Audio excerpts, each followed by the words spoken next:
नमस्कार। बड़ी खबर पर बड़ी और सार्थक बहस के साथ हम लेकर हाजिर है 5 की पंचायत में। हूं आपके साथ रीमा पराशर। सीबीआई ने कुछ सवाल पूछने के लिए, जो दिल्ली का आबकारी घोटाला हुआ उसको लेकर कुछ सवाल पूछने थे, मनीष सिसोदिया को समन किया गया। लेकिन सवालों के घेरे में घिरने से पहले पूरी तरह दिल्ली की सड़कों पर चक्का जाम कर दिया आम आदमी पार्टी ने और यह कहा कि ये तो आजादी की दूसरी लड़ाई है। भगत सिंह, उनके साथ तुलना की गई मनीष सिसोदिया की, और साथ ही यह भी कहा कि हम किसी भी तरह की कुर्बानी देने को तैयार हैं। लेकिन सवाल तो ये खड़ा होता है कि जब सीबीआई की जांच के घेरे में आरोपी नंबर 1 यानी पहले नंबर पर है मनीष सिसोदिया और उनसे कुछ सवाल पूछे जाने हैं, उसके लिए समन किया गया है, तो फिर ये डर कैसा है? ये तानाशाही रवैया जो दिल्ली में इस वक्त दिखाई दे रहा है सुबह से लेकर अब तक आम आदमी पार्टी के कार्यकर्ताओं का, नेताओं का, इसके पीछे वजह क्या है? और जिस तरह से भगत सिंह से तुलना की जा रही है मनीष सिसोदिया की, क्या खुद में आम आदमी पार्टी ये सोचने को एक बार के लिए उसको चिंतन नहीं करना चाहिए कि भ्रष्टाचार के आरोप लगे हैं और भ्रष्टाचार के आरोपों के घेरे में अगर कोई है तो फिर उसकी तुलना आजादी के लड़ाई में जो सिपाही थे, जो शहीद हुए, उनके साथ करना क्या सही है? जरा करेंगे इसी पर चर्चा। जुड़ेंगे बेहद ही खास मेहमान हमारे साथ आज 5 की पंचायत में। लेकिन सबसे पहले नजर डाल लेते हैं उन बयानों पर जो आज सुबह से अब तक सुर्खियों में रहे इस खबर के मद्देनजर। मुझे सीबीआई में बुलाया है। इनकी तैयारी अब मुझको गिरफ्तार करने की है।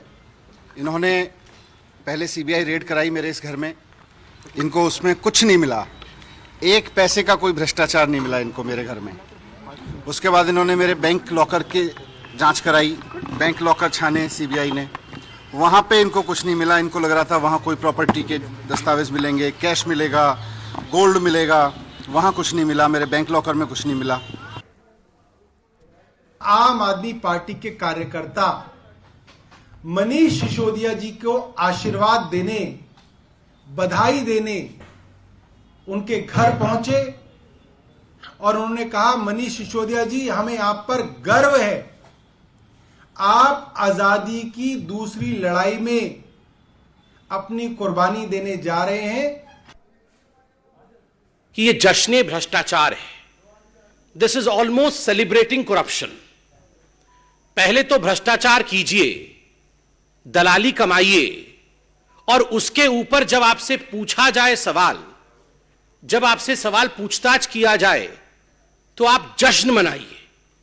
जिस प्रकार से मनीष सिसोदिया आज एक खुले कार में अपने समर्थकों के साथ नारे लगाते हुए, फूल माला डाले हुए निकले हैं, ऐसा लग रहा है मानो कोई किला फतेह करके वापस आ रहा है।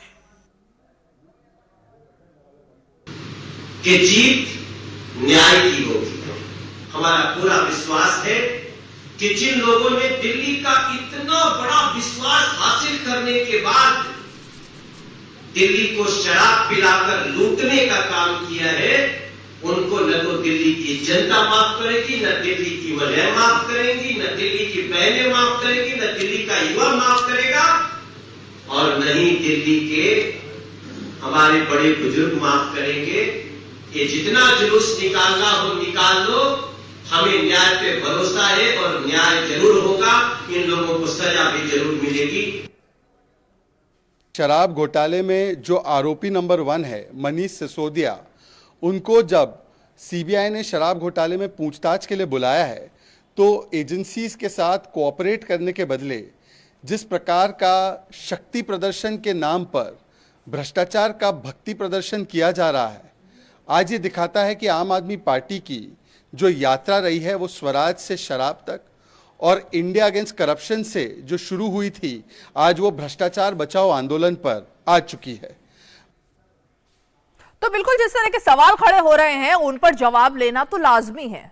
जो बात यहां पर शहजाद पूनावाला ने कही, जो बात यहां पर बीजेपी कह रही है, वो बात लगातार देश में जनता भी पूछ रही है कि आजादी के आंदोलन से एक तो तुलना की जा रही है, दूसरी तरफ जिस मुद्दे को लेकर आम आदमी पार्टी का गठन हुआ था, जिस लड़ाई को लेकर वो कूदी थी मैदान में, राजनीतिक गलियारों में, वो थी भ्रष्टाचार के खिलाफ लड़ाई लड़ना। और उस वक्त उन्होंने तब की यूपीए सरकार को निशाना साधा था, तमाम मंत्रियों के ऊपर सवाल खड़े किए थे। और आज जब कुछ ऐसे ही आरोपों में आम आदमी पार्टी के नेता खुद घुसते और फंसते नजर आ रहे हैं, तो फिर उनके खिलाफ वही आंदोलन, वही नारे और वही बयानबाजी आम आदमी पार्टी के नेता भी कर रहे हैं, जो उस वक्त हमने देखा था कि कांग्रेस के नेता किया करते थे। बहरहाल इसी मुद्दे पर करेंगे चर्चा। बेहद ही खास मेहमान हमारे साथ जुड़ेंगे। फिलहाल ले लेते एक छोटा सा ब्रेक के फौरन बाद लौटेंगे और परिचय मैं आपको करवाऊंगी अपने खास मेहमानों के साथ। आप देखते रहिए डीडी न्यूज। पैसाबाजार.com पर लोएस्ट इंटरेस्ट रेट वाला लोन भी है और मैक्सिमम लोन अमाउंट वाला भी। ये सब और बहुत सारे लोन ऑप्शंस मिलेंगे सिर्फ पैसाबाजार.com पर। अलग है हम, ये रफ्तार नई है, ये रफ्तार सही है, ये जज्बा नया है, खुद ब खुद बयां है। आयशर प्राइमर G3, जज्बा नया, जीत नई।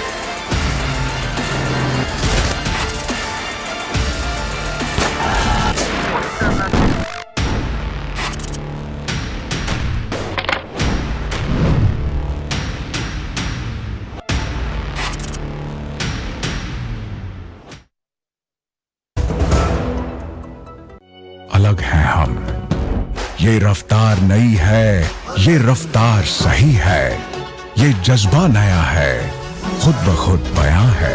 आयशर प्राइमर G3, जज्बा नया, जीत नई।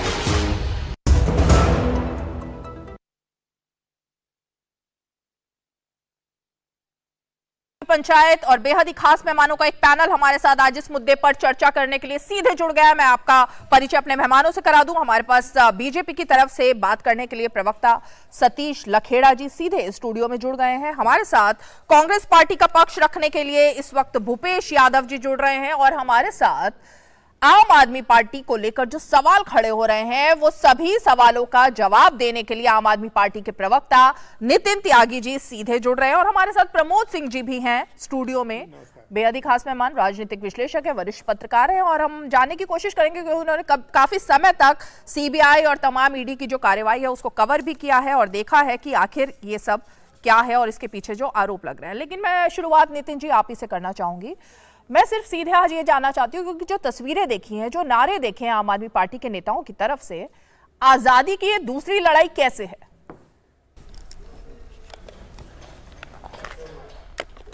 सच्चाई की लड़ाई है, भ्रष्टाचार के खिलाफ लड़ाई है, गुंडागर्दी के खिलाफ लड़ाई है।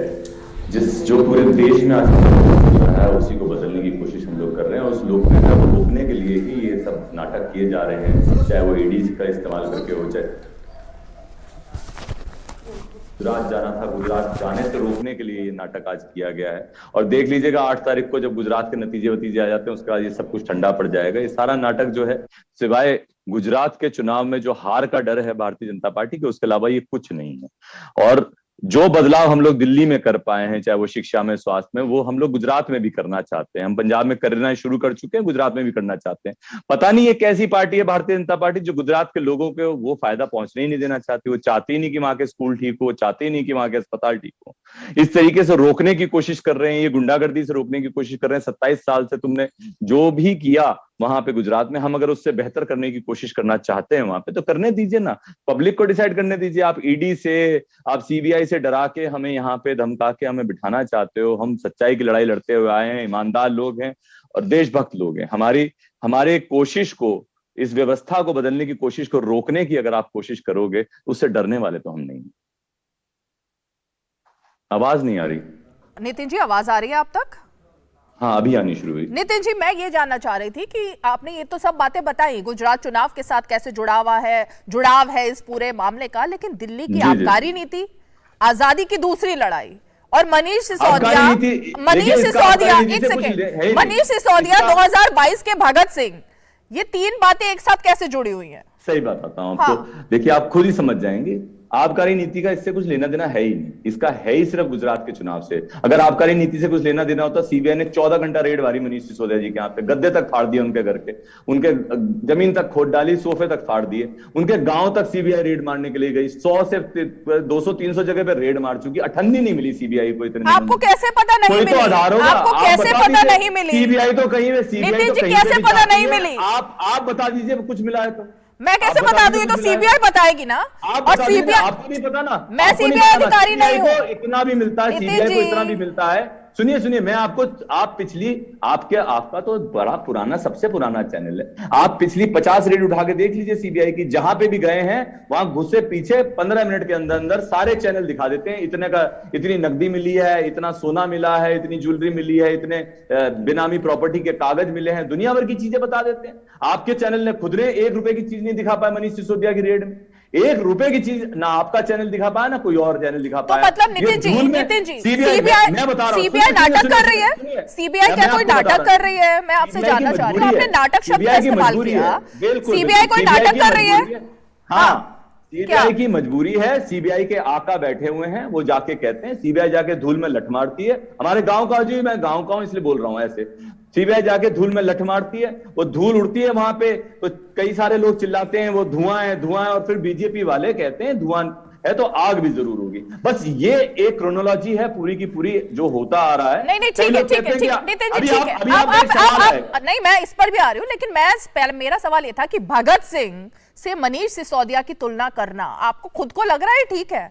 भगत सिंह से, शहीद आजम भगत सिंह से मनीष सिसोदिया, हर यूथ को अपनी तुलना अपनी भगत सिंह जैसा बनने की कोशिश करनी चाहिए। हर एक यूथ को कोशिश करनी चाहिए कि नहीं करनी चाहिए, आप बता दीजिए। और अगर सच्चाई की लड़ाई लड़ रहे हो और आपको दबाने की कोशिश की जा रही है पुलिस से अरेस्ट करके, और उसके बावजूद आप डर नहीं रहे हो, आप जेल जाने से नहीं डरते हो क्योंकि आप मानते हो कि आप सच्चे हो, तो क्यों नहीं करे आदमी भगत सिंह से तुलना? हम लोग बनना चाहते हैं भगत सिंह जैसा, हम देशभक्त, उतने बड़े देशभक्त बनना चाहते हैं, वो आदर्श है हमारे। नितिन जी, बनना चाहने में और होने में फर्क है ना। बनना कौन क्या चाहता है और वो क्या है, दोनों में फर्क होता है या नहीं होता है? बताइए ना, आप बताइए क्या फर्क है। अगर भगत सिंह की राह पे चलोगे तो आपको भगत सिंह नहीं कहा जा सकता। ओके, ठीक है, चलिए सतीश लखेड़ा जी, आपने सुन ही लिया कि भगत सिंह से तुलना करना, कोई भी भगत सिंह बनने को तैयार अगर है तो फिर आप लोगों को इतनी दिक्कत क्यों हुई? आज सुबह से जितनी प्रेस कॉन्फ्रेंस बीजेपी की हुई, इसी बात पर सवाल थे कि आजादी की दूसरी लड़ाई, भगत सिंह कैसे हैं। अब तो उन्होंने साफ कर दिया नितिन जी ने कि कैसे है भगत सिंह, मनीष सिसोदिया। इस कट्टर ईमानदार सरकार के कट्टर ईमानदार कार्यकर्ता बता रहे हैं ये आज़ादी की दूसरी लड़ाई है। जब अन्ना का आंदोलन था तब भी आज़ादी की दूसरी लड़ाई थी। आम आदमी पार्टी कहे कि वो दूसरी लड़ाई आज तक अगर चल रही तो उसमें अन्ना कहाँ है, शांति भूषण कहाँ है, प्रशांत भूषण कहाँ है, योगेंद्र यादव कहाँ है, कुमार विश्वास कहाँ है, आशीष खेतान कहाँ है, आशुतोष कहाँ है?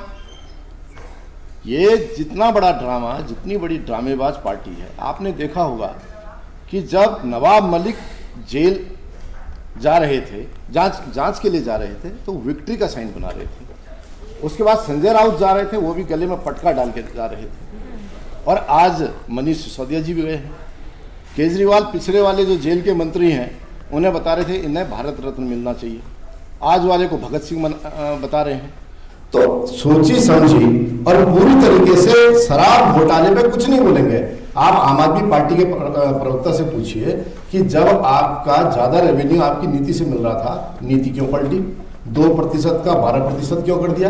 400 करोड़ जो रेवेन्यू जा रहा था वो 2400 करोड़ कमीशन इनको व्यापारियों को देने लगे, आप ब्लैक लिस्टेड कंपनियों को देने लगे। इस पर आम आदमी पार्टी कुछ नहीं बोल रही है, पूरा घिर चुके हैं। इसलिए जितने इवेंट क्रिएट कर रहे हैं, जितनी नई नई बातें कर रहे हैं, और इन्हें ये भी पता है कि सीबीआई या ईडी क्या करने जा रही है, इन्हें सब पता है, ये जानते हैं। पंजाब में अगर कार्रवाई होती है तो कहते कानून अपना काम करेगा। आज जब कानून अपना काम कर रहा है तो आप ड्रामा क्यों कर रहे हैं? इसलिए ये कट्टर ईमानदार लोग उत्तराखंड में भी जीतने जा रहे थे, जमानत जब्त हो गई। गोवा में भी सरकार बना रहे थे, जमानत जब्त हो गई। और अब गुजरात में भी इनका यही ड्रामा चल रहा है। और इनके गोपाल इटालिया ने तो बता दिया किस तरीके से चुनाव लड़ना चाहते हैं, किस तरह मीडिया का ध्यान खींचना चाहते हैं और किस तरह मीडिया इवेंट क्रिएट करना चाहते हैं। ठीक है नितिन जी, मैं सिर्फ आ रही हूं, मैं आप ही के पास आ रही हूं। नितिन जी, यही तो सवाल है ना, और यही सवाल अगर हम पूछ रहे हैं तो फिर दिक्कत किस चीज की होती है? क्योंकि सीबीआई अगर कुछ उसके मन में कुछ बातें हैं, कुछ सवाल हैं, और वो भी दिल्ली आबकारी नीति को लेकर, जो लोग गिरफ्तार हुए अगर उनके साथ संबंधों को लेकर सवाल पूछने हैं दिल्ली के उप मुख्यमंत्री मनीष सिसोदिया से, तो बुलाया ही जाएगा ना, बुला करके ही पूछे जाएंगे सवाल। तो फिर दिक्कत क्या हो जाती है?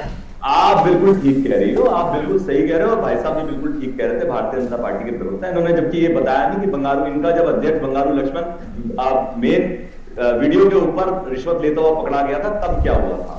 आपके 18 विधायक मंत्री मिलाकर जेल की यात्रा कर चुके हैं, लोग जेल में हैं। हमारे तो 40 विधायक उठा के आपने डाले, हुआ क्या? सारे आए ना वापस। ये जब आप कहते हो ना कि कानून को अपना काम करने दे, आप बिल्कुल ठीक कह रही हो, हमें कानून पर पूरा भरोसा है, लेकिन कानून के नाम पे कोई भी चंगू मंगू भारतीय जनता पार्टी का उठा के किसी के भी खिलाफ एक वो जो है कंप्लेंट कर देता है, पुलिस उठा के 5-5, 10-10 दिन के लिए जेल में डाल देती है। ये कहां का तरीका है? ये भी तो कुछ होना, कोई लिमिट भी होनी चाहिए। किसी भी बात पे उठा लोगे। आपने 7 साल पहले सीबीआई की रेड मारी थी अरविंद केजरीवाल के यहाँ पे, कुछ मिला था? हमने तो तब भी जांच करवाई थी। इससे पहले मनीष सिसोदिया जी के यहाँ पे भी रेड पड़ी थी, तब भी कुछ नहीं मिला था। कितने लोगों के यहाँ पे रेड पड़ चुकी, किसी के यहाँ कुछ नहीं मिलता है। फिर ये बार बार और इस वक्त टाइमिंग देखिए आप, गुजरात चुनाव के साथ में टाइमिंग आप देखिए ना, इसी से तो पता चलता है कि आपकी जो नीति है, जो नियत है भारतीय जनता पार्टी की, वो गुजरात चुनाव से जुड़ी हुई है। नितिन जी क्या एजेंसियों पर एक सेकंड चलेगी नहीं? नितिन जी, एजेंसियां अपना काम करेंगी तो वो चुनाव देख करके नहीं करेंगी ना कि चुनाव कब होना है। आप बिल्कुल ठीक कह रही हैं, चुनाव की तारीखें क्या हो। और दूसरा सवाल मेरा, एक सेकंड, मेरा सवाल, बिना पार्टी को देखे हुए एजेंसी को काम करना चाहिए। नितिन जी, मेरा सवाल तो आपसे, मेरा सवाल आपसे ये है कि ये जो सोर्सेज हैं आपके, कि कैसे, अभी तक तो कोई गिरफ्तारी हुई नहीं मनीष सिसोदिया की, लेकिन अरविंद केजरीवाल ने जिस तरह से ये बात कही कि 8 तारीख को वो जेल से निकल जाएंगे, जेल के ताले टूटेंगे, अभी तो वो जेल गए ही नहीं है। ये कौन से सोर्सेज हैं जो बता रहे हैं कि वो जेल चले गए हैं? कहां से आती है ये भी सोर्सेज भारतीय जनता पार्टी के ही हैं। आपको आवाज आ रही है? मेरे को आपकी आ रही है जी। हाँ, भारतीय जनता पार्टी के सोर्सेज हैं जो बताते हैं कि प्लानिंग क्या है। कुछ अच्छे लोग शायद बैठे हैं भारतीय जनता पार्टी में कि प्लानिंग यही है कि किसी भी तरीके से गुजरात के चुनाव से लोगों को बाहर रखा जाए। कोशिश यही है कि भारतीय जनता पार्टी की कि मनीष सिसोदिया गुजरात के चुनाव में ना जाए, वहां पे जाके शिक्षा की बात ना करे। आपने देखा होगा, आपके चैनल ने कवर किया था, जब मनीष सिसोदिया उत्तर प्रदेश के सरकारी स्कूलों के हाल देखने के लिए गए थे, किस तरीके से पुलिस से उनको रुकवा दिया गया था। क्यों रुकवाया गया था? यही काम गुजरात के लोगों ने किया, गुजरात में उनको स्कूल में नहीं जाने दिया गया। इतना डर किस बात का है? अगर कुछ अच्छा काम करती आ रही है भारतीय जनता पार्टी वहां, तो नितिन जी बीजेपी आपके साथ मिली हुई है, बीजेपी आपके साथ मिली हुई है नितिन जी, इसका मतलब तो ये हुआ ना? नहीं मिली हुई। कुछ बेचारे कार्यकर्ता हैं जो इनके भ्रष्टाचार से खुद परेशान है, जो कुछ और सोच के आए थे, कुछ और निकली भारतीय जनता पार्टी, वही लोग बता देते हैं कि जो है भैया ऐसे प्लानिंग चल रही है वहां पे, और आपको जाने नहीं दिया। कौन कार्यकर्ता है? सतीश जी कौन कार्यकर्ता है जो आम आदमी पार्टी को, खुफिया तंत्र उनका बने हुए हैं, सारी खबरें उनके पास तक जा रही है, कौन जीत रहा है आईबी के लोग बता रहे हैं, उसके बाद उनके सूत्र बता रहे हैं कि सीबीआई रेड कब होगी, कब निकलेंगे बाहर, कब जेल जाएंगे। ये बीजेपी क्या अपने लोगों पर चेक नहीं कर पा रही है आजकल? नहीं, सबसे पहले आश्चर्य हो रहा है कि सत्येंद्र जैन को भी इन्होंने बहुत कट्टर ईमानदार बताया था, और केजरीवाल जी ने कह दिया था ये जेल जाने वाले हैं। केजरीवाल जी ने उनकी पूरी फाइल समझ ली थी, क्योंकि उन्हीं के साथ काम कर रहे हैं, वो अंदर चले गए। बहुत दिन से लगातार बोला जा रहा है कि मनीष सिसोदिया जेल जाने वाले, ऐसा कहने की क्या जरूरत पड़ेगी? आपके कहने से एजेंसी आपके बयान के आधार पर कार्रवाई नहीं करेगी, आप क्यों कह रहे बार बार? इसका मतलब है कि जहां भगत सिंह ने देश के लिए बलिदान दिया, आपने कमीशन खोरों के लिए बलिदान दिया, आपने ऐसे ब्लैक लिस्टेड कंपनियों के लिए बलिदान दिया, आप बिजली की खरीद में आपने लोग बैठा रखे हैं, जल बोर्ड का 57,000 करोड़ का आप ऑडिट नहीं करा रहे हैं, बस खरीद का मेंटेनेंस आपने घोटाला किया है, स्कूल का सेंट्रल विजिलेंस कमीशन ने कहा एक कमरा 5 लाख रुपए बनता है और आप उससे 4-5 गुना ज्यादा पैसा आपने खर्च किया है। स्कूलों में टाइल्स लगा के शिक्षा नीति नहीं बदलने वाली, 70% विद्यालयों में दिल्ली में साइंस नहीं है, कॉमर्स नहीं है, इसलिए बड़ी बड़ी बातें करके। मैं तो केवल इतना कहना चाहता हूं, आम आदमी पार्टी के प्रवक्ता पे कैमरा लगाइए और उनसे पूछिए क्या ब्लैक लिस्टेड कंपनी को ठेका दिया या नहीं दिया, 2% कमीशन का 12% दलालों के लिए किया नहीं किया, पुरानी नीति क्यों बदली गई, 4-5 सवाल पूछिए। इसके अलावा पूरी दुनिया घूम के आते हैं। यही तो सवाल है जो सीबीआई भी पूछना चाह रही है और जाहिर तौर पर सीबीआई सवाल पूछेगी। आप ये बता दीजिए, आपके पास कुछ है तो आप बता दीजिए। अगर सीबीआई बता देती है, सीबीआई के जाने के बाद सीबीआई को अभी तक कुछ नहीं मिला और सीबीआई को नहीं मिला उसके बावजूद भी अगर हरास करती है तो आप बता अरे भाई नितिन जी, सवाल तो यही है ना, नहीं मिला ये कैसे पता लग जाता है पहले से पहले? क्या क्लोजर हो चुका है क्या इस केस का? आपने सत्येंद्र जैन जी की क्लोजर रिपोर्ट आ चुकी है क्या बाहर? सत्येंद्र जैन जी की भी बात कर लूं, सत्येंद्र जैन जी की भी बात उठा ली आपने, आप मैं उनकी भी बात बता दूं। इतने दिन आपने सत्येंद्र जैन जी को अंदर रख लिया, जब जज डिसाइड करते बार बार पूछा कि क्राइम कहां पे हुआ है और क्राइम नहीं बता पा रहे ईडी वाले, तो जज का ट्रांसफर कर दिया गया, जज को हटा दिया गया क्योंकि जज जो है फेवर में। सर विक्टिम कार्ड नहीं, मुद्दों पर बात करते हैं। नितिन जी मुद्दों पर बात कर लेते हैं। सुप्रीम कोर्ट ने जमानत में मना कर रखी है नितिन त्यागी। भूपेश यादव भरोसा नहीं था जिसका ट्रांसफर करना पड़ गया आपको। नितिन जी जज का ट्रांसफर सरकार नहीं करती, हाई कोर्ट सुप्रीम कोर्ट करता है, पहली बात। वो किसके सुनिए सत्येंद्र जैन की बेल जो है सुप्रीम कोर्ट ने रिजेक्ट करी है, पहले तथ्य लेके आइए यहाँ पे। और सुनिए अभी बात करें ना, आप लोग रंग दे बसंती फिल्म जरा देखना कम कर दिया, आप और आपकी पार्टी के लोग रंग दे बसंती फिल्म सुबह शाम देखते हैं, अपने को भगत सिंह मानते हैं।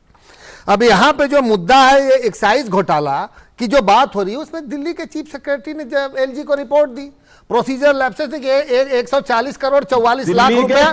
पहले आप सुन लीजिए त्यागी जी, सुन लीजिए। चीफ सेक्रेटरी किसको रिपोर्ट करता है? आप सुनिए, दिल्ली का chief secretary, chief minister, chief LG दोनों को रिपोर्ट करता है। तो सिर्फ एलजी को क्यों रिपोर्ट कर रहा है और एलजी किसको रिपोर्ट करता है? अरे पहले आप मेरी बात तो सुनिए। आप बताइए ना। अरे आप पहले बात सुनिए, आप चिल्लाइए ना, आपसे तेज आवाज भी मेरी भी। आप रुकिए, मैं जर्नलिस्ट हूं, मैं रोज केस देख रहा हूं। अभी आप जो चिल्ला रहे हैं कि कुछ नहीं मिला, कुछ नहीं मिला, कुछ नहीं मिला, अभी सुनिए विजय नायर की इंटरोगेशन रिपोर्ट, समीर महिंद्रू की इंटरोगेशन रिपोर्ट, उनके सुनिए मेरी बात ना। अभी आप सीबीआई, आप ईडी जो आप बात कर रहे थे प्रोसीजर की, अब इन्फोर्समेंट डायरेक्टरेट की बात कर रहे हैं, सेंट्रल ब्यूरो ऑफ, अरे सुनिए भाई, पॉइंट्स पर बात कीजिए अरे सेंट्रल ब्यूरो, आप लोग जो है खाली वो आपको तथ्य बता रहे हैं।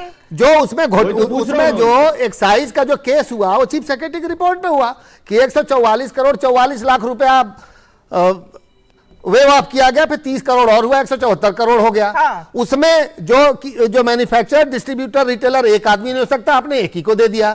आपने कमीशन बढ़ा दिया, कमीशन 6% ज्यादा खाते रहे, और फिर और हुआ एक शराब की बोतल के साथ 2 शराब की बोतलें फ्री मिलती थी। ईडी क्यों घुसी आपको पता है?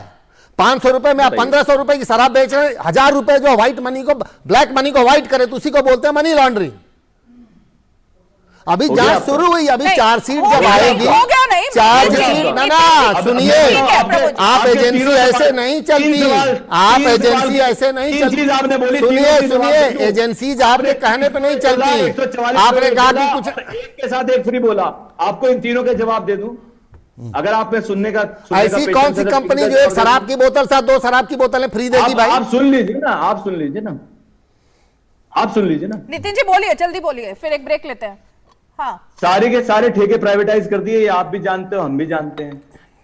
नीति के अंदर कहीं पे भी नहीं लिखा हुआ कि एक के साथ एक फ्री दे दो। कोई अपने बिजनेस प्रमोशन के लिए एक के साथ एक फ्री अगर दे रहा है, चाहे वो शराब की कंपनी हो, चाहे उसको बेचने वाला कोई भी जोन का इंचार्ज हो, ओनर हो जोन जिसको ऑक्शन में मिला हो, वो उसकी प्रॉब्लम है, उसका शराब की नीति से कोई लेना देना नहीं है।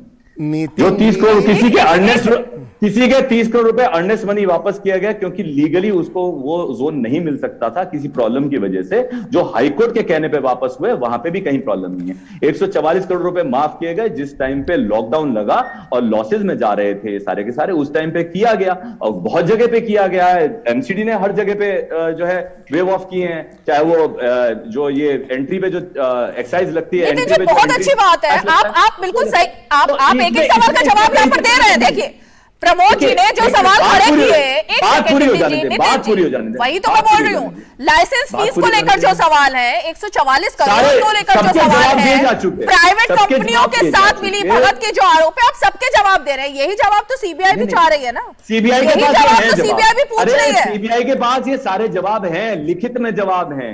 आपको क्या लगता है सीबीआई पहले नितिन जी सुनिए, चलिए ठीक है, मैं एक छोटा सा ब्रेक ले लेता हूं। सारे जवाब हैं प्रमोद जी और नितिन इनके जी, पास सारे नितिन जवाब जी, हैं। मैं आपके और पास ये लौट नहीं के आती बताना चाह रहे कि गुजरात क्यों नहीं जाने देना चाह रहे। चलिए मैं आ रही हूँ, गुजरात पर भी बात अभी कर लेते गुजरात हैं। के मैं चुनाव लौट की कर डेट आती हूँ, डिक्लेयर एक छोटा सा हिमाचल ब्रेक, प्रदेश का एक नाम छोटा आप सा नहीं ले ब्रेक। रहे। प्रमोद जी एक छोटा सा ब्रेक ले लेते हैं, ब्रेक के बाद मैं भूपेश यादव जी के पास चलूंगी और जरा कांग्रेस पार्टी भी कुछ सवाल खड़े कर रही है, उसका भी पक्ष सुनूंगी, लेकिन एक छोटा सा ब्रेक के बाद फौरन लौटते हैं। आप देखते रहिए डीडी न्यूज। अलग हैं हम, ये रफ्तार नई है, ये रफ्तार सही है, ये जज्बा नया है, खुद ब खुद बयां है। आयशर प्राइमर G3, जज्बा नया, जीत नई।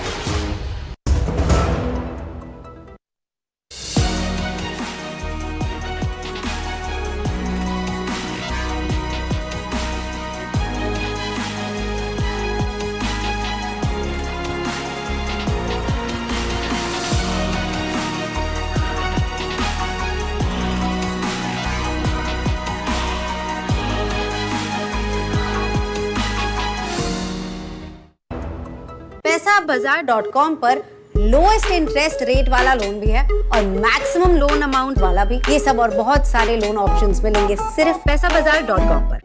अलग हैं हम, ये रफ्तार नई है, ये रफ्तार सही है, ये जज्बा नया है, खुद ब खुद बयां है। आयशर प्राइमर G3, जज्बा नया, जीत नई। तो डीडी न्यूज पर आप देख रहे हैं 5 की पंचायत और हमारे साथ नितिन त्यागी जी, प्रवक्ता आम आदमी पार्टी, जुड़े हुए हैं और तमाम पैनल भी हमारे साथ जुड़ा हुआ है। नितिन जी मैं आप ही के पास दोबारा आना चाहूंगी क्योंकि आपने कई सारे सवालों के जवाब देने की कोशिश की और जाहिर तौर पर सीबीआई भी कुछ सवाल खड़े कर रही है, ईडी भी सवाल खड़े कर रही है। मेरा सवाल आपसे नितिन जी ये है, क्योंकि सवालों पर तो हम जब से ये आबकारी घोटाले को लेकर तथाकथित ये सब बातें खड़ी हुई हैं तो सवाल पूछे जा रहे हैं, लेकिन मैं ये जानना चाहती हूँ आम आदमी पार्टी का जन्म जब हुआ, अरविंद केजरीवाल ने जब घोषणा की कि हम पॉलिटिकल फ्रेमवर्क में जाने वाले हैं, उसके पीछे की मंशा क्या थी ये बता दीजिए। लोगों की सेवा करना, व्यवस्था को बदलना, जो व्यवस्था चल रही है जिस तरीके से चल रही है, जैसी शिक्षा का हालत चल रही थी उसको बदलना, जैसी स्वास्थ्य की हालत थी उसको बदलना। छोटे छोटे से सपने देखते हैं लोग कि मेरे बच्चा मेरे से बेहतर निकल जाए, उसके लिए उसको अच्छी शिक्षा मिल जाए, उसकी कोशिश करना, उसके लिए लड़ाई लड़ना, ये सारी चीजें। भ्रष्टाचार के खिलाफ एक लड़ाई भी लड़ी गई थी, है ना जी बिल्कुल, आज तक लड़ रहे हैं। ये सारी लड़ाई भ्रष्टाचार के खिलाफ ही चल रही है। ये सारी व्यवस्था जो खराब है भ्रष्टाचार की वजह से ही है। सारी लड़ाई जो है वो लड़ाई की शुरुआत थी, लड़ाई खत्म नहीं हुई वहां पे, लड़ाई की शुरुआत थी। चुनाव जीतना लड़ाई खत्म करने बराबर नहीं है। चुनाव, दिल्ली का चुनाव जीतना अपने आप में लड़ाई की शुरुआत थी और उस लड़ाई को लड़ते जा रहे हैं। तो नितिन जी अब अगर कुछ ऐसे आरोप आपके ऊपर भी लग रहे हैं, आपके नेताओं पर भी लग रहे हैं, तो क्या आप लोग, एक सेकंड, तो आज सुबह से जो सड़कों पर तमाशा दिखाई दे रहा था आम आदमी पार्टी के कार्यकर्ताओं और नेताओं की तरफ से, पुलिस के साथ हाथापाई, पुलिस के कार्रवाई में रोक टोक, धारा 144 में बीच में घुसकर जाना, ये सब ठीक था? ये सब ठीक था? किसी के साथ हाथापाई नहीं की गई। जो हाथापाई हुई है वो कार्यकर्ताओं के साथ जरूर हुई है। किसी कार्यकर्ता ने किसी के साथ कोई हाथापाई नहीं की, एक चीज।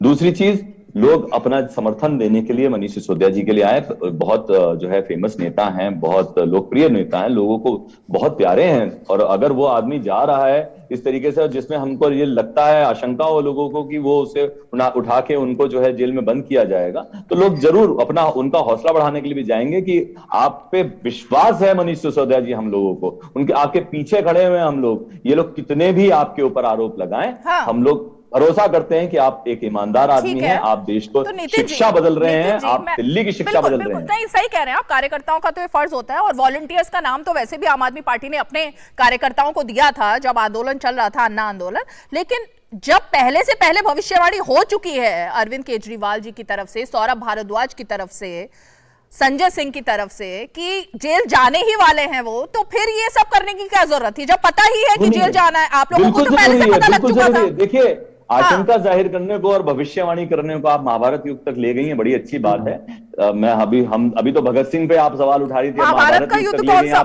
हम महाभारत युग नहीं कह रहा, युग कह रहा हूँ। अच्छा। युग कह रहा हूँ। भविष्यवाणियां तभी होती थी, लास्ट तभी सुनी थी मैंने। हाँ। तो मैं ये कह रहा हूं कि एक आशंका जाहिर करना ये बिल्कुल आशंका थी कि जो है गणेश की पूजा नहीं करूंगा। अब आप अपने को बचाने के लिए भगत सिंह मत बोलिए। जो जिंदा आपका गांधी था, जिसको मंच पर आप गांधी बोलते थे, वो तो रानीगंज सिटी में बैठे हुए हैं। कहाँ है अन्ना हजारे? आप तो उसकी पूजा करते हैं। अन्ना हजारे कहाँ है, आप बताइए। जिनको आप गांधी बोलते थे, आज आप राजघाट पे गए, राजघाट पे जाके गांधी जी का आपने स्मरण किया। जो जिंदा गांधी है वो कहाँ है? गांधी जी को मारा, आप उसकी पूजा करते हो जिसने गांधी जी को मारा, उसके जाके फूल चढ़ाते हो, माला चढ़ाते हो। अरे आप अपने गौतम की बात कीजिए, आप अपने मंत्री गौतम की बात कीजिए, वो पार्टी में कैसे हैं? आप अपने गौतम की बात कीजिए। और गौतम जी से पूछिएगा उनके बारे में। आप इन्हें गौतम जी से पूछिएगा उनके बारे में। आप ये बताइए कि व्यापम जो अच्छा आपके यहाँ पे व्यापम होता है, आपकी पूरी पार्टी व्यापम जैसे घोटाले में लिप्त है, आज तक सीबीआई की जांच क्यों नहीं हो रही? व्यापम अरे आपके मंत्री जेल में है, बेशर्मी के साथ कट्टर ईमानदार बन रहे हैं। शर्म आनी चाहिए आम आदमी पार्टी को। अरेस्ट जरूर है, और आपके अरेस्ट जरूर है, आपकी गुंडागर्दी की वजह से अरेस्ट है। रीमा जी, ये शांत होने तो मत नहीं बात। एक एक करके नितिन जी, एक एक करके बात करते हैं ना, एक एक करके बात करते हैं। आपने एक आरोप लगाया, आपने एक आरोप पूछा था, ये कूद के बीच में आए। नहीं नितिन जी, आपने उन पे आरोप लगाया ना, तो आपका जवाब टाइम हो गया महाराज। एक एक करके। और देखिए भूपेश जी, एक सेकंड, भूपेश जी भी बहुत देर से इंतजार कर रहे हैं। मैं एक मिनट पहले जरा भूपेश जी से एक रिएक्शन ले लेती हूँ। भूपेश जी, आज का मेरा सवाल तो यही है, क्योंकि आप भी आबकारी नीति को सवालों के घेरे में ला रही है कांग्रेस पार्टी, लेकिन मैं ये जानना चाहती हूं कि जब ईडी और सीबीआई के छापे पड़ते हैं, तो इस तरह से जो देश में भक्ति प्रदर्शन दिखाई देता है, शक्ति प्रदर्शन दिखाई देता है, वो तब भी दिखाई दिया था जब राहुल गांधी और सोनिया गांधी जी से पूछताछ हुई थी, और आज वैसा ही कुछ सीन मनीष सिसोदिया के साथ भी दिखाई दिया। तो ये देश में पूछताछ, सवालों के घेरे में लाना क्या अब एक गुनाह हो गया है? क्या जांच एजेंसियों को बंद कर देना चाहिए? मैडम, इसके दो कारण हैं। जो सोनिया गांधी और राहुल गांधी से पूछताछ की, वो क्या केस है आपको में से अच्छी तरह पता है। और शराब नीति क्या है आपको वो भी पता है। ये सीधा 144 करोड़ रुपए का घोटाला है जो मनीष सिसोदिया के नेतृत्व में इन्होंने किया है, और इसकी भनक सारी केजरीवाल की जी को थी। अब उनके ऊपर आंच ना आ जाए, इसलिए वो पहले से ही भविष्यवाणी करते रहते हैं कि आज मनीष सिसोदिया जेल जाएगा, कल राघव चड्ढा जेल जाएगा। अगर जांच में सहयोग क्यों नहीं करते? दूध का दूध और पानी का पानी हो जाएगा। इनको क्लीन चिट मिल गई क्या? ये यहाँ बैठ के शोर मचा रहे हैं कि लॉकर में कुछ नहीं मिला। अरे चोर अपने घर में सामान रखता है क्या? इतने मूर्ख हैं क्या ये लोग? मुझे तो नहीं लगता इतने मूर्ख हैं, ये तो बहुत समझदार लोग हैं। इन्होंने पूरे देश को बगला के सत्ता हासिल कर ली। इनसे समझदार आदमी कौन होगा? और आज ये महात्मा गांधी जी की समाधि पर शीश नवाने गए हैं। उस दिन पंजाब में इन्होंने महात्मा गांधी जी की तस्वीर ही गायब कर दी, महात्मा गांधी जी का नाम नहीं लेते। आज इन्हें अचानक महात्मा गांधी जी की कहां से याद आ गई? इनके शीर्ष नेतृत्व को तो चुल्लू भर पानी में डूब के मर जाना चाहिए। जो ये चोरों की तुलना इन्होंने भगत सिंह जी से की है, इन्हें शर्म आनी चाहिए। शहीद आजम की तुलना अगर ये मनीष सिसोदिया जैसे लोगों से करेंगे तो देश का भविष्य क्या होगा? ये लोग तो राजनीति बदलने आए थे, क्या यही राजनीति बदल रहे हैं? आज इनके यहां से आज इनके पार्टी के लोगों का वक्तव्य आता है कि सारा राजपूत समाज मनीष सिसोदिया के साथ है। ये तो धर्मनिरपेक्ष राजनीति की बात करते थे, ये जाति से उठ के, जात पात से उठ के राजनीति की बात करते थे। क्या अनोखा कर रहे हैं ये? और रही शिक्षा मॉडल की बात, क्या है इनका शिक्षा मॉडल? एक कागज का महल, एडवर्टाइजमेंट पे चलने वाला एक कागज का टुकड़ा। ठीक है, 745 स्कूल में प्रिंसिपल नहीं है। ठीक है भूपेश जी। 516 स्कूल में वाइस प्रिंसिपल नहीं है। हाँ। 16,834 रिक्त स्थान पड़े हैं टीचरों के। 40% बजट नहीं खर्च कर पाते एजुकेशन का। ठीक है नितिन जी, तो ये शिक्षा मॉडल है। क्या बदलाव लेकर आई है आम आदमी पार्टी राजनीति में? ये सवाल ही सतीश जी ने खड़ा किया, क्योंकि जब आप लोग आए थे तो वादे और दावे तो बड़े बड़े किए गए थे, लेकिन अब अगर वही सब दिखाई दे रहा है, भूपेश जी बदलाव क्या आया है? पहली बार ऐसा हुआ होगा कि देश के 10 बेस्ट सरकारी स्कूल में से 5 स्कूल दिल्ली सरकार के हैं। ये जो स्कूल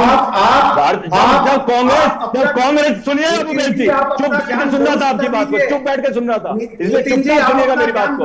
शीला दीक्षित जी 15 साल के लिए शीला दीक्षित अपना ज्ञान दुरुस्त कर लीजिए। आपका एजुकेशन मॉडल सिर्फ एक कागज का महल है और कुछ नहीं है। देखिएगा दिल्ली के अंदर शिक्षा पूरी दुनिया बात कर रही है, सिर्फ कांग्रेस और बीजेपी वाले के आंख में पट्टी बंधी हुई है। सिर्फ कांग्रेस और बीजेपी की आंख में पट्टी बंधी हुई है। नहीं कर पाए। आप मुझे बता दीजिए दिल्ली में कितने नए स्कूल आपने बनाए हैं? यार अगर एक क्लासरूम में नहीं, एक सेकेंड, ये दिल्ली के स्कूलों पे चर्चा रही है ना, आबकारी नीति की बात हो रही है। आबकारी नीति के सवाल है उस पर भूपेश, शराब मॉडल पे आ जाते हैं। शराब घोटाले की बात है यहाँ पर, आबकारी नीति की बात है यहाँ पर भूपेश जी, और इसीलिए मैं चाहती हूँ कि उसके इर्द गिर्द ही हम बात करें। सतीश जी दिक्कत, एक सेकंड सतीश जी, दिक्कत क्या है? क्योंकि नितिन जी ने जो बात खड़ी की कि बीजेपी को बहुत ज्यादा दिक्कत है गुजरात चुनाव की, और इसीलिए टाइमिंग को लेकर जो सवाल खड़े किए गए हैं कि गुजरात में मनीष सिसोदिया ना जा पाए, उसके लिए ही ये सब जाल जो है वो बुना गया है। मनीष सिसोदिया उत्तराखंड के भी गांव-गांव गए थे। इनके हेलीकॉप्टर कई जगह उतरे थे, दुर्गम क्षेत्रों में उतरे थे, और सबकी जमानत जब्त हुई। इनके मुख्यमंत्री का जो चेहरा था, जो इनके प्रदेश अध्यक्ष थे, वो आज उनकी पार्टी में नहीं है। पूरी पार्टी भाग गई है, कार्यकारी अध्यक्ष तक कोई नहीं है। गोवा में भी यही हाल है। ये बहुत ज़्यादा कानून और नियम और संविधान की बात करते हैं। इनको 17 अगस्त 2022, आज से 2 महीना पहले सीबीआई ने चार्जशीट किया था मनीष सिसोदिया जी को। 2 महीने का समय था इनके पास। अगर इनके साथ मोदी सरकार के द्वारा उत्पीड़न हो रहा है, सारे लोग इनको गुजरात जाने से रोकना चाहते हैं, और यही देश में तीसरी क्रांति ला रहे हैं, ये कोर्ट के पास क्यों नहीं गए? इनके पास पूरा समय था। ये माननीय न्यायालय की शरण में जाते, बोलते हमारे साथ अन्याय हो रहा है, हम आपकी शरण में आए हैं, न्याय कीजिए। क्यों नहीं गए? क्योंकि दाल में काला ही नहीं, पूरी दाल काली है। कमीशन लेके शराब मंत्री को उत्कृष्ट शिक्षा मंत्री बताया जा रहा है। इनसे 4-5 सवाल क्यों नहीं किए जा रहे? अगर इनकी शराब नीति अच्छी थी, ये अड़ जाती। इनके पास तो बहुत बड़ा तंत्र है। जैसे ये आज सीबीआई ऑफिस के सामने ड्रामा कर रहे थे, पूरे दिल्ली में करते कि ये शराब नीति जनता के हित में ज्यादा शराब दे रही है, सरकार के हित में ज्यादा रेवेन्यू दे रही है, और हम बहुत बेहतर नीति लेकर आए हैं। इन्होंने पलटा क्यों? और चलिए यहां इनको दबाव में ले लिया। पंजाब में इनकी सरकार है, लाए ना उसी नीति को, दे वहां एक के साथ 2 बोतल फ्री, और रेवेन्यू भी ज्यादा करे। जो रोज रोज कहते हैं कि मोदी सरकार कम, यही मूर्खता की बात है। हमारी मूर्खता है। सारे विद्वान, सारे काबिल केजरीवाल के लोग हैं, सबसे काबिल यही पार्टी है केजरीवाल। त्यागी जी मुझे बात पूरी करने दीजिए। त्यागी जी एक मिनट, मेरी बात पूरी करनी है। झूठ बोलोगे मैं बात पूरी होने दूंगा। इन्होंने केजरीवाल ने स्वराज पुस्तक लिखी, स्वराज, और उस स्वराज में कहा कि शराब बंदी होगी, महिलाएं बताएंगी, लोकल कमेटी बताएगी, और तब हम शराब की दुकानें खोलेंगे। अरे इन्होंने मोहल्ले मोहल्ले, यहां तक कि जो छोटे छोटे वेडिंग पॉइंट है और पार्टी हॉल है, उनको भी कहा कि 1 साल का लाइसेंस लीजिए। गली गली में इन्होंने शराब उतार दी, गली गली में शराब माफिया बैठा दिया। ये शराब के विरोधी इसी तरह, जिस तरह ये शराब नीति पे पलटे हैं, स्वराज की किताब नहीं, उसका सतीश जी उसका तो जवाब ये पहले दे चुके हैं। जब अन्ना हजारे ने इस सवाल को खड़ा किया था, तो उन्होंने कहा था कि अन्ना हजारे भी बीजेपी के साथ मिले हुए हैं, अन्ना हजारे भी बीजेपी के इशारों पर काम कर रहे हैं। तो वो सवाल का जवाब आम आदमी पार्टी दे चुकी है कि सरकार में आने के बाद पॉलिसी एक अलग तरीके की काम आती है, और उसीलिए वो काम किया गया। लेकिन मैं यहाँ पर नितिन जी आपके पास आऊं, लेकिन मैं प्रमोद जी से जानना चाहूंगी। प्रमोद जी, ईडी और सीबीआई इतने लंबे समय तक आपने देखा और लगातार बारीकियां उसकी समझने की कोशिश की, जिस तरह से पूरा मामला है, क्योंकि नितिन जी इसी चीज को लेकर सवाल खड़े कर रहे हैं, तो मैं आप ही से समझना चाहूंगी कि सीबीआई के दायरे में जब इतने सारे लोग आए, इतनी गिरफ्तारियां लगातार हो रही है, उनके पास से छन के कुछ तथ्य बाहर निकले होंगे, और इसीलिए जाहिर तौर पर अब मनीष सिसोदिया से अगर पूछताछ के लिए बुलाया जा रहा है, तो इस शक के दायरे में खड़ा करना कितना सही है? देखिए, जो सीबीआई के पास जब भी कोई जांच रेफर होती है, तो पहले प्रिलिमिनरी इंक्वायरी स्टैब्लिश होती है, पी की फाइंडिंग्स पे एफआईआर दर्ज होती है, जिसको हम सीआर बोलते हैं। एफआईआर दर्ज होती है, जांच शुरू होती है। सीबीआई अपने इन्वेस्टिगेशन के दौरान क्या मिला क्या नहीं मिला कभी शेयर नहीं करती। हाँ, ईडी जब पकड़ती है, पैसे पकड़ती है, वो बता देते आज ये मिला वो मिला, सीबीआई नहीं शेयर करती। अभी विजय नायर अरेस्ट हैं, समीर महंदू अरेस्ट हैं, एक और कोई चेन्नई के थे, उनका नाम मुझे नहीं याद है, वो भी अरेस्ट हुए हैं। अभी इसमें और भी गिरफ्तारियां होनी है।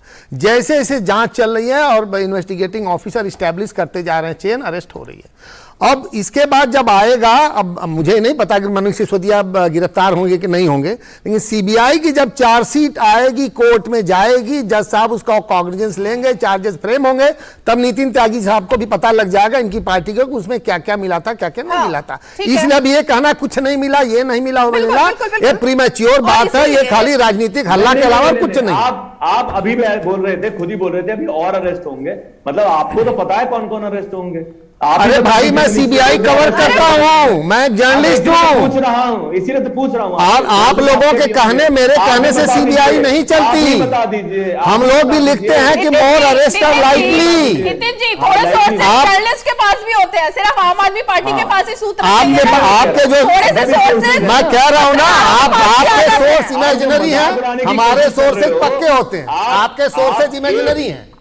हाँ नहीं, आपके सोर्सेज बिल्कुल परफेक्ट नहीं, आपके सोर्सेज इमेजिनरी। अरे सर, हाथ जोड़ के नमन, आप बड़े बड़े ईमानदार। नितिन त्यागी जी, मैंने बहुत साल दिल्ली का सरकार कवर किया, मैं आपको भी जानता हूँ, तो अभी आप उस पे हम आगे आपको नमन सर, आपको नमन, आपको अरे नितिन जी, चलिए मुद्दे पर आइए। नितिन जी, चलिए मुद्दे पर आते हैं। मैं सिर्फ ये जानना चाह रही हूँ, ये सवाल तो सीबीआई पूछ ही रही है और ये सवाल हम भी लगातार पूछ ही रहे हैं कि विजय नायर से संबंधों को लेकर जो सवाल खड़े हुए हैं, मनीष सिसोदिया के क्या संबंध थे नहीं थे, वो सवाल उनसे पूछा जा रहा है। आबकारी नीति से राजस्व को कितना नुकसान हुआ और हुआ तो क्यों हुआ, आनन फानन में नीति को क्यों बदला गया, फिर वापस लिया गया, कैबिनेट की मंजूरी के बिना ये सब जो हुआ उसको लेकर सवाल खड़े हुए। ये सवाल तो पिछले 2 महीने से लगातार पूछे ही। आप बिल्कुल ठीक कह रहे हैं, लेकिन मेरे ख्याल से हमारी पार्टी के बहुत सारे जिम्मेदार लोगों ने, बहुत सारे प्रवक्ताओं ने इसके ऊपर प्रेस कॉन्फ्रेंस करी है, और पूरा जो है संक्षिप्त में नहीं, पूरा विस्तार में इसके ऊपर, चाहे वो सौरभ भारद्वाज, मैं वही कह रही हूँ कि इस पर 2 महीने से चर्चा हो रही है, इस पर 2 महीने से चर्चा हो रही है, तो फिर अब ये बवाल किस लिए? तो यही तो पूछ रहा हूँ, बवाल किस लिए? जब कुछ है ही नहीं। हमें कोई प्रॉब्लम नहीं है। देखिए, हमारा तो सिर्फ एक बात है कहने की, हम मनीष सिसोदिया जी तो कह रहे हैं मैं तो पूरा का पूरा जो है सहयोग करूंगा, पूरी की पूरी इंक्वायरी में सहयोग करूंगा। इस तरह से सहयोग होगा जिस तरह से आज हुआ? हम क्या सहयोग ऐसा होगा? आजादी की दूसरी लड़ाई, नहीं, हमने किसी ने रोका?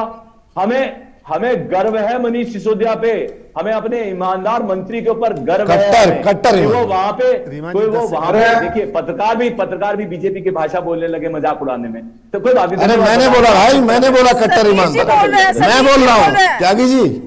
हो सकता है सर, माफ कीजिएगा सर, गलती होगी, माफ कीजिएगा। तो मैं ये कह रहा था आपसे कि हम सिर्फ टाइमिंग के ऊपर क्वेश्चन कर रहे हैं आज की तारीख में, हम किसी चीज पे क्वेश्चन नहीं कर रहे। और कोई भी पार्टी का सुनिएगा, एक मिनट बात पूरी हो जाए। नहीं नितिन जी, आपने क्योंकि टाइमिंग आपने कहा, आपने टाइमिंग, एक सेकंड नितिन जी, आपने टाइमिंग को सवाल खड़े, आपने टाइमिंग की बात की, सत्येंद्र जैन की गिरफ्तारी पर क्यों सवाल खड़े होते हैं? फिर उनकी टाइमिंग क्या थी? तब कौन से चुनाव हो रहे थे देश में? तब कहां पर हार रही थी या जीत रही थी आम आदमी पार्टी जब सत्येंद्र जैन अंदर गए? सत्येंद्र जैन जी को तभी हिमाचल का प्रभार मिला था, और हिमाचल के प्रभार में बड़े अच्छी वहां पे हुई थी। और मेरा ये मानना है कि सत्येंद्र जैन के भी इंक्वायरी में कुछ नहीं मिला अभी तक। मैं अच्छे से जानता हूं कि जज किस लिए बदला गया, मैं समझता हूं इस बात को। अगर जज के ऊपर भरोसा था इन लोगों को तो जज चेंज नहीं होता वहां पे। और ऐसे बहुत सारे इंस्टेंसेज हैं कि जहां पे जज को ऐसे टाइम पे सत्येंद्र जैन की गिरफ्तारी के बाद क्या ये मान रहे हैं, क्योंकि उनको आपने कहा कि प्रभार मिला था हिमाचल का नया इसलिए उनकी गिरफ्तारी? तो हिमाचल में आम आदमी पार्टी, हिमाचल में आम आदमी पार्टी का कोई स्कोप नहीं है फिर सत्येंद्र जैन के जाने के बाद? मैं हिमाचल के ऊपर आप बता दीजिएगा क्या स्कोप है, आप लोग वहां पे बेहतर। मैं तो आपसे जानना चाह रही हूँ क्योंकि आपने वो सवाल घेरे में खड़ा कर दिया उस गिरफ्तारी को भी। आप बेहतर जानते हैं कि क्या है। फिलहाल मैं गुजरात के बारे में बात कर रहा हूँ, और गुजरात के लिए मैं जानता हूं, और सारे चैनल बता रहे हैं, सब लोग बता रहे हैं, गुजरात में बीजेपी की हालत खराब है, फूंक निकली हुई है भारतीय जनता पार्टी की, उसी का रिएक्शन है। सतीश जी जवाब देंगे। सतीश जी, हिमाचल, पहले आपने सत्येंद्र जैन को हिमाचल की वजह से अंदर डाला और अब यहां पर गुजरात है, तो मामला क्या है ये? नहीं, उत्तराखंड के जब चुनाव चल रहे थे तभी उनको पूछताछ के लिए बुला लिया गया था, उनके घंटों उनसे पूछताछ हुई थी। इसको आप उत्तराखंड चुनाव से भी जोड़ दिए। अरे पूरा इतना बड़ा देश है, एक छोटी सी पार्टी, झूठी पार्टी, बेईमानों की पार्टी, झूठे नैरेटिव गढ़ने वाली पार्टी सब सारी घटनाओं से अपने को जोड़ देती है। ये तो यूक्रेन और रूस की लड़ाई से भी अपने को जोड़ देंगे कि सरकार इसलिए कर रही है कि इसलिए केजरीवाल पर असर पड़े। अरे आप जिस तरीके से आप कह रहे थे, अभी थोड़ी देर पहले आपने कहा कि अन्ना हजारे भाजपा से मिले हुए। अरे हजारे साहब जैसे व्यक्ति को हमारी पार्टी में नहीं है, आपने भी उनको दूध की मक्खी की तरह हटा दिया, मगर क्या वो भाजपा के लिए प्रचार किया? उन्होंने आपकी किताब की तब तारीफ की थी, सिर पे हाथ रखा था कि मेरा शिष्य है अरविंद केजरीवाल। आप लोग तो उस आंदोलन का पूरा चंदा लेके गायब हो गए, उस पूरी विचारधारा को लेके गायब हो गए, और जो तेज तर्रार जो उस लीडर थे वो सारे लोग गायब हो गए। और आज आप पूरे देश में झूठे नैरेटिव गढ़ गए। और देख लीजिए त्यागी जी, गुजरात के रिजल्ट के बाद हम फिर डिबेट में होंगे। आप जीरो है वहां, आप झूठ के आधार पर नहीं है। आज का आपका इवेंट जो था ये भी गुजरात चुनाव को लेकर दिमाग में था। आप गुजरात का चुनाव दिल्ली में लड़ रहे हैं, ये धरने प्रदर्शन गुजरात को लेकर हो रहे हैं, मगर इसका लाभ नहीं है। आप इस हद पे उतर आए हैं कि गोपाल इटालिया को आपने उतार दिया है, आपका आखिरी हथियार गोपाल इटालिया। आप देखिए किस तरह की बातें कर रहे हैं। आप तो पढ़े लिखों की पार्टी हैं, आप बदलना चाह रहे हैं, देश बदलना चाह रहे हैं, कट्टर चरित्रवान कट्टर संस्कारी लोग हैं। अरे कम से कम मर्यादा, भाषा की मर्यादा रखिए, मां बहनों की मर्यादा रखिए। आपने तो अभी तक प्रेस करके एक बार माफी नहीं मांगी, आप उसके बचाव में आ गए हैं।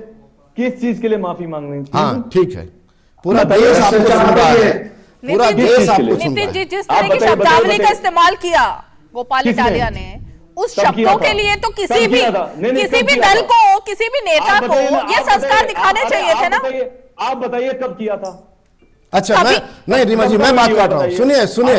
हाँ, आप लोगों का कहना है ये बहुत पहले किया था। अरे वड़ा प्रधान, गुजराती में वड़ा प्रधान माने प्रधानमंत्री, क्या 2014 से पहले पता हो गया था? ये दूरदृष्टि थी उनकी कि ये प्रधानमंत्री बनने वाले हैं, इसलिए मैं आज से गाली देना शुरू करूं। कब का वीडियो है? आप झूठ के आधार पर, आपका झूठ एक्सपोज हो चुका है। आबकारी नीति पे, विद्यालयों पर, हर मामले में आप पिटते जा रहे हैं, आप बोलने की स्थिति में नहीं है। आप भाई साहब टाल रहे हो, आप बता दो कब का वीडियो है। अरे आप टाल रहे हो क्योंकि आपके पास जवाब नहीं है, आपको पता है क्या है। वो कभी का वीडियो हो, किसी मैं क्यों माफी मांगू? वो कभी का वीडियो तो मैं क्यों माफी मांगूंगा? वो कभी का भी वीडियो हो, 10 साल पहले कुछ भी बोले उसकी माफी मैं क्यों मांगूंगा? नितिन जी, वो कभी का भी वीडियो, आप मोदी जी से पूछ लीजिए, उन्होंने नरसंहार करवाया था, उन्होंने गुजरात में नरसंहार करवाया था, पूछ लीजिए, माफी मांग लेंगे। नहीं नितिन जी, वो कभी का भी वीडियो सामने आया, लेकिन आज की डेट में तो वो आपकी पार्टी के अध्यक्ष है ना।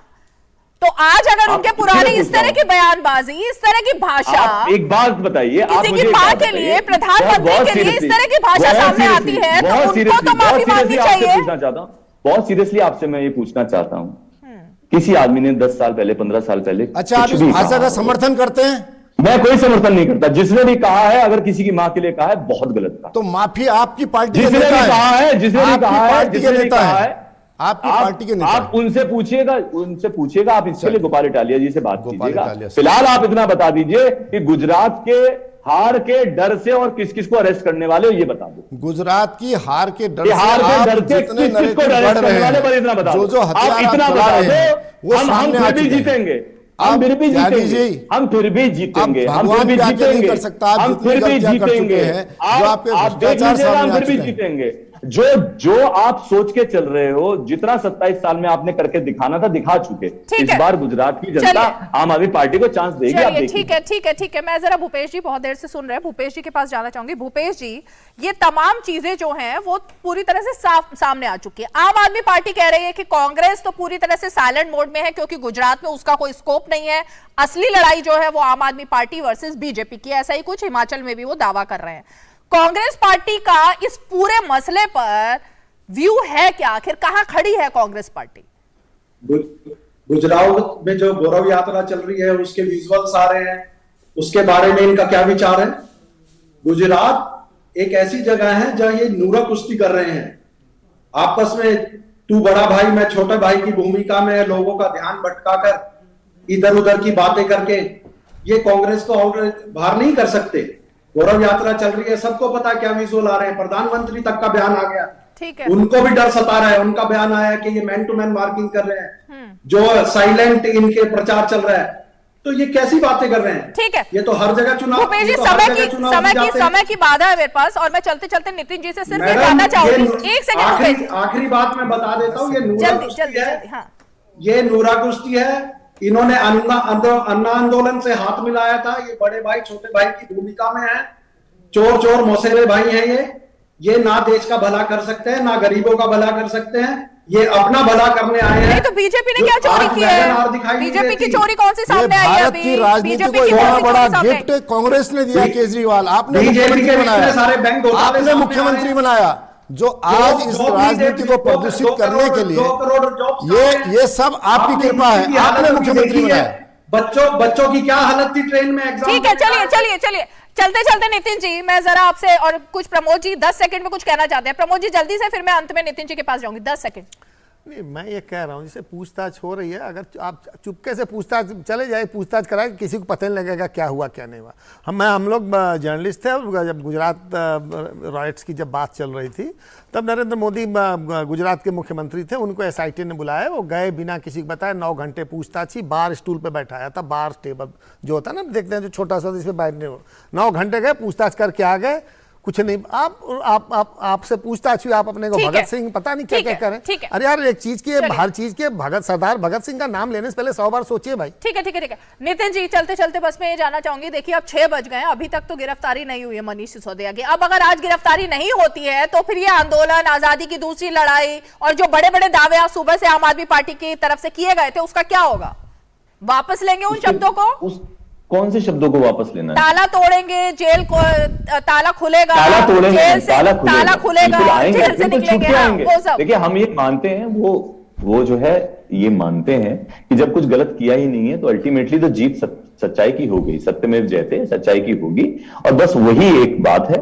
और मुझे लगता है कि जो है इसके अंदर जो धूल में लठ ये लोग चला रहे हैं भारतीय जनता पार्टी वाले, नहीं, जेल नहीं गए तो क्या होगा? जेल नहीं गए, अगर अरेस्ट नहीं हुए तो क्या होगा?